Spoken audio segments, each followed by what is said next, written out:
Guys, today we're starting a video on should you buy a car or not. That's the question of today. Still getting used to this thing. So basically what I have here is a calculator. An Excel sheet that's just calculating the total cost of the car through its lifetime. Suppose you buy a car, used or new. What should you take into account? You should take into account the brand, the model, the miles per gallon, all that kind of stuff. So if you're thinking of getting a new car, my best suggestion is to reconsider and take a look at the calculator to give you a better point of view, a better understanding of what's really going to cost you to buy a car. Because at the end of the day, you're going to be the one making the payments, and it's your credit on the line. If you can't make the payments, your credit score is going to drop. Your car is going to get repossessed, and there's so much more trouble. There's no point in trying to look good with a nice car when you run the risk of just ruining everything with simply just getting fired, losing your job for any kind of reason. It's better to play it safe and save money. That's why I'm showing this video. The whole purpose is for you to save money so that you can invest that money that you save in anything that you think is worth investing in, whether it's real estate, stocks, bonds, mutual funds, or a business. You decide what you want to invest in. That's more fun. That's where you should be putting your money and time into. So let's get started. This calculator, very simple, adding, subtracting, multiplication, nothing special. We're just going to run through it. My face is going to be out of the picture now. Let's go into the calculator. Basically, all I have is an example, my car right here. So my car, I decided to buy it because it was cheap. So I wanted the least cost, best miles per gallon. And when I'm looking for a car, what I'm looking for is a car that's going to give me around 50 and up, 50,000 miles more of life, 50,000 or more. That's basically what I'm aiming for. So the first thing I look at when I'm buying a car, let me go back to myself. First thing I look into when buying a car is the make and model. So does the car have a good reputation for having a reliable engine, having a good brand, having cheap parts to when it comes to fixing? Is it cheap to maintain? So that's number one. Number two, after you know that you have a car that's a reliable one, you want to know how long it's going to last you. So now you just look at the odometer. Anything below 120,000 miles is probably a good option, especially if it's a car like a Toyota or a Honda that's going to last you a long time. It pretty much you can assume that you're going to last about up to the 200,000 mile mark. So you could pretty much count on that. Best to count on 70,000 miles more. And then the next thing I take into consideration, which is pretty close to the first option that I take into account, is the price. So first, give yourself a budget and stick to that budget. For me, I wanted a car for $1,500, nothing more. That's it. That was my budget. I was gonna stick to it. I don't care how nice the car is, how beautiful, how much more it's gonna last. My budget is $1,500. Okay. And with that, before even I went to go buy a car, or before I even went in the market searching for a car that was the right fit for me, I did this calculator and decided to, come up with best numbers. So I came up with, a calculator that's going to show me basically the amount of miles shown here, the amount of miles, for every dollar I spent. So how many miles am I gonna get for every dollar I spent in that car? So for the current car that I bought is a Geo Metro. The price of a car was 1,100. You know, average car miles. That's gonna last me. I should re-edit this as remaining car miles. And the best way to come up with the remaining car miles, you know, is car miles basically equals 200,000 minus current odometer reading. Let me just put a little star on it. That's just a note. That's going to be just as a reference, just so you know. Okay, moving on. Then I write down average gallon price of gasoline, and then the miles per gallon the car gets, insurance year rate, how much insurance I'm going to pay for that year, and of course I'm going to call or get a quote from insurance companies and put that in here.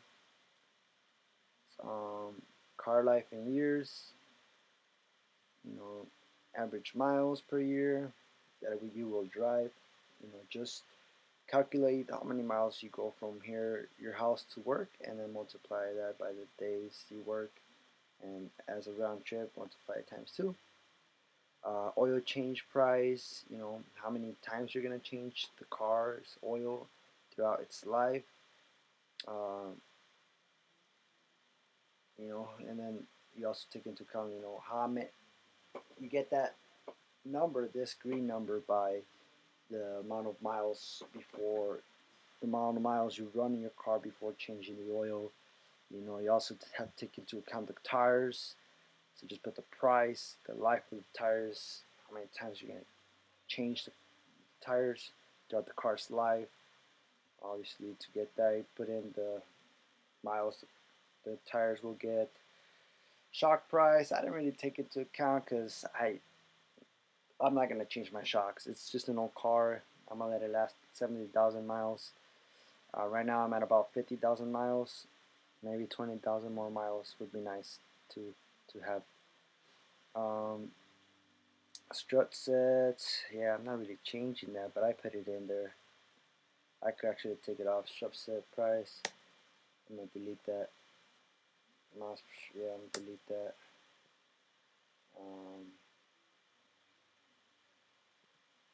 Let's get rid of this.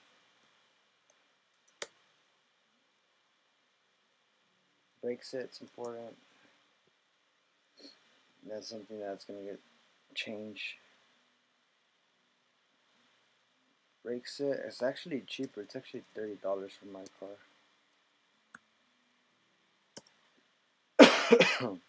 I don't think this is running correctly, is it? Miles per brake, about 50,000 miles. I don't think that's accurate. I think it's more like 40, 35. Yeah. Okay. So throughout the life of the car, this is air conditioning. I don't put air conditioning in my car. Whatever. Throughout the life of a car, you could either see it in miles or in years that the car will last. I'm on my 4th year, and 50,000 miles. One more year, 1.8 more years, or 20,000 more years. My car is gonna die. I just have that feeling like it will, or have that expectation. If it goes above that, that's awesome. This will just go higher. Basically, if I change, you know, how many miles it's gonna go. Let's say it goes not a million, but like 100,000 miles more. this is gonna go up. See, it's almost 5 miles per dollar that I spent on the car. So I'm dividing. The way I get this is basically all I'm doing is dividing the total miles, which is C71, divided by the entire cost. The entire cost is all of this. So I'm getting 4.9 miles per dollar that I spent on the car. And the total amount I spent on the car, or will spend on the car throughout its entire life, will be, I'm going to leave it at 70, will be $15,000. Even though I spent $1,100 on the car, the cost of gasoline, changing the oil, all that's gonna rack up to 15,000 and 70,000 miles. That comes out to 4.5 miles per dollar spent on the car. Total gas price, total total that I'm gonna be spending on gasoline for those 70,000 miles will be $8,000 roughly. The rest is just changing the brakes, oil, tires, all that stuff. That's basically it, guys. And let's make a comparison. Let's say you were to buy a brand new car. A brand new car cost you, let's get a Toyota Corolla, brand new Toyota Corolla, $25,000. Actually, let's edit that to like a pretty bit cheaper now. 22,000 miles, $22,000. Sorry. Miles you're gonna get on this car, Toyota Corolla. They run really good. I'm gonna give it a 230,000 miles. Okay. See, already the total cost is one. Oh my! Just by changing that and keeping everything the same. Wow. A Toyota Corolla is pretty much almost similar to my car, which is a Geo Metro, which is the prior information. Just by telling you that, keeping this, you already are gonna spend $114,000. That's, oh my God. Mine costed 15,000 throughout its lifetime. It's gonna cost you, how much is that? 14 divided by 15. 7.6 times more than a used car. I could buy 7 used cars like mine over and over again, and I will still get more miles than the Toyota Corolla and save more money. For every used car like the one I had that I buy, I'm getting 70,000 miles. 70,000 miles. So think about it, 70,000 miles, times the 7, the factor of 7, how many times more this Toyota costs. This is how many miles I'm going to get. 490,000 miles. That's how many miles I'm going to get, which is twice the amount as buying a brand new car. I'm getting more miles by buying used cars right off the bat. You guys see, it's way cheaper to just buy used cars that of course have a reliable factor that you could trust them. A Geo Metro, that's the one I've been driving. Very simple engine, very simple idea. It works, it's cheap. People don't buy them because they think it's ugly, it's not fast. But throw out the window, the whole purpose of this is to save money, and this is how you do it. So there you have it, guys. A Toyota Corolla, a brand new Toyota Corolla is probably not the best investment. Probably the best investment is to buy a used car and save up